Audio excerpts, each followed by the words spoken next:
जी नाज़रीन, ख़बर शामिल कंदासीं प्यारो स्टेशन खां, जिते प्यारो स्टेशन ते ह्यूमन राइट्स जे मरकज़ी चेयरमैन फ़कीर ग़ुलाम हुसैन हिंगोर जे ज़रई ज़मीन जा कागज़ 2007 में मोहतरमा बेनज़ीर भुट्टो वारे सान्य में मुख़्तियार कार ऑफिस में सड़ी विया हुआ,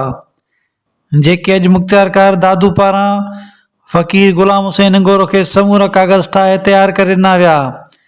जंहिंजी ख़ुशी में ह्यूमन राइट्स दादू जे मरकज़ी चेयरमैन फ़कीर ग़ुलाम हुसैन हिंगोर पारां मुख़्तियार कार दादू जा थोरा मञींदे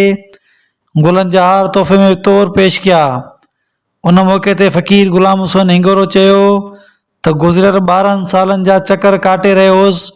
पर हींअर नओं मुख़्तियार कार दादू सैयद आबिद अली शाह जे अचण सां ग़रीब माण्हुनि जा मसइला हल थी विया आहिनि